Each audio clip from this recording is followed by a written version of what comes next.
الشیطان الرجیم بسم اللہ الرحمن الرحیم۔ آج آپ کو دو باتیں سمجھانی ہیں کہ اگر آپ اپنی نسلوں کو دین دیتے ہیں تو اس کا فائدہ کیا ہوتا ہے، اور اگر آپ اپنی نسلوں کو دین نہیں دیتے، صرف دنیاوی علم ہی پڑھاتے ہیں تو اس کا نقصان کیا ہوتا ہے۔ یہ دو نسخے صرف آج آپ کو سمجھانے ہیں، بات کو توجہ سے سنیے گا۔ اگر آپ اپنی نسلوں کو دین نہیں نہ دیتے تو پھر کیا ہوتا ہے؟ ہوتا یہ ہے کہ سگا بیٹا جس کو باپ کہتا ہے کہ یہ میرا مستقبل ہے، میرا بیٹا ہی میرا سب کچھ ہے، جس کے لیے باپ دن رات ایک کر دیتا ہے، بیٹے کی ہر وہ خواہش پوری کرتا ہے جو استطاعت نہ رکھتا ہو۔ اگر ایک باپ استطاعت نہیں رکھتا اور بیٹے نے فرمائش کر دی تو باپ دن رات ایک کر کے اس فرمائش کو پورا کرتا ہے، اور باپ ہمیشہ یہ چاہتا ہے کہ میرے بیٹے کی کوئی خواہش، کوئی آرزو، کوئی تمنا ادھوری نہ رہے، میں ہر اس کی وہ چیز اس کو دے دوں۔ باپ اپنے بیٹے کے لیے دن رات ایک کر دیتا ہے، اور بیٹے کو دین نہیں نہ پڑھایا ہوتا تو پھر ہوتا کیا ہے؟ ہوتا یہ ہے کہ جب باپ کا جنازہ سامنے آتا ہے تو سگے بیٹے کو جنازہ پڑھنا نہیں آ رہا ہوتا۔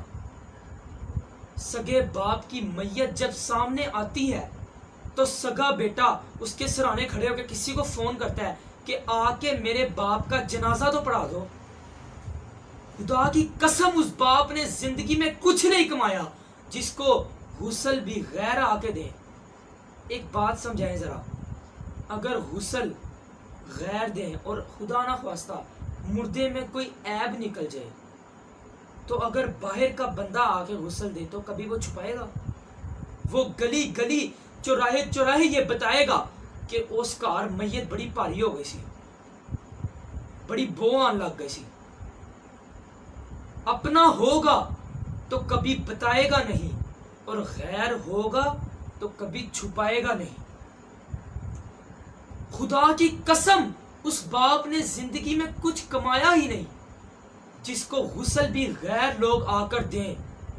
باپ کے ساتھ زندگی میں سب سے بڑا دھوکہ پتہ ہے کیا ہوتا ہے؟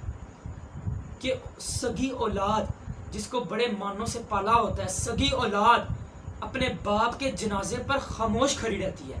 اس سے بڑا دھوکہ باپ کے ساتھ زندگی میں کوئی نہیں ہوا ہوتا۔ باپ کے ساتھ سب سے زیادہ دھوکہ ہوتا ہی یہ ہے کہ سگا بیٹا دین نہیں پڑھایا ہوتا، باپ کے جنازے پر خاموش کھڑا رہتا ہے۔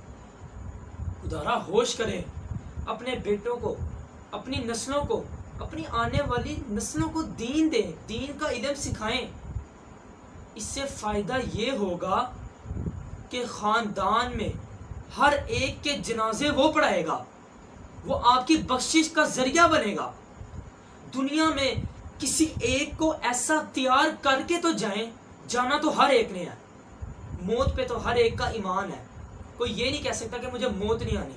اسی لیے جب آپ جائیں تو اپنے لیے، اپنے بیٹوں یا اپنے نسلوں میں سے کسی ایک کو ایسا تیار تو کر کے جائیں کہ وہ آپ کے مرنے کے بعد آپ کی بخشش کا ذریعہ بن سکے۔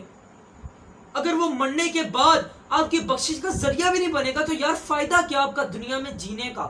فائدہ کیا آپ کے بیٹے کا دنیا میں جینے کا؟ کم از کم اتنا تو آپ کام کر ہی سکتے ہیں کہ اپنے بیٹوں کو، اپنی اولادوں کو جو اتنی مانوں سے اولادوں کو پالا ہوتا ہے ان کو دین کا علم تو سکھائیں تاکہ وہ کسی کو منہ دکھانے کے قابل تو رہیں۔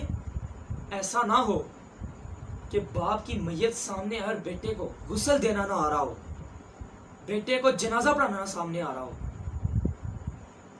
آج تو ماشاءاللہ سے دور یہ آ گیا ہے کہ غسل تو غیر مرد آ کر دیتے ہی ہیں، غسل تو دوسرے لوگ آ کر دے ہی دیتے ہیں۔ جو غسل جس میت پر جو صابن لگایا جاتا ہے نا، آپ کی میت پر جو صابن لگایا جاتا ہے جس سے غسل دیا جاتا ہے، یہ بچے وہ صابن گھر میں نہیں رکھتے، ان کو اس صابن سے خوف آتا ہے۔ یہ آپ کے کپڑے گھر میں نہیں رکھتے، یہ ان کو اس سے خوف آتا ہے۔ ایک بیٹا کہے گا باپ کی جائیداد میری، ایک بیٹا کہے گا باپ کی گاڑی میری، ایک کہے گا موٹر سائیکل میری، ایک کہے گا بنگلہ میرا، ایک کہے گا فلاں میرا، ایک کہے گا ٹمکا میرا۔ وہ یہ چیزیں لیں گے، پر جو آپ کے بدن سے اترا ہوا کپڑا ہوگا نا، یہ اس کو صدقہ کر دیں گے. اس سے ہی خوف آتا ہے, کپڑوں سے ان کو خوف آتا ہے. تو کیا تمہیں وہ جائیدادوں سے خوف نہیں آتا, وہ بنگلوں سے خوف نہیں آتا, وہ گاڑیوں سے خوف نہیں آتا؟ کپڑے اور صابن سے ان کو خوف آتا ہے.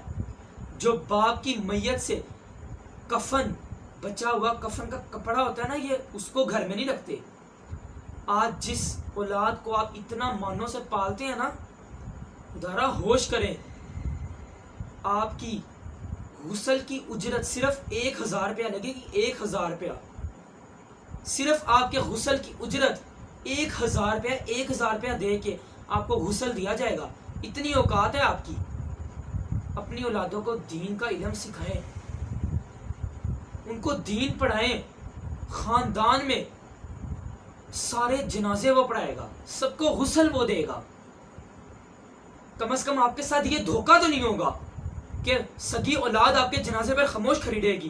ارے مزہ تو تب ہو کہ باپ نے اپنی ہر ایک اولاد کو دین کا علم سکھایا ہو, اور جب باپ مرے تو ایک بیٹا کہے جنازہ میں پڑھاؤں گا, دوسرا کہے نہیں میں پڑھاؤں گا, تیسرا کہے غسل میں دوں گا, چوتھا کہے نہیں غسل تو میں دوں گا.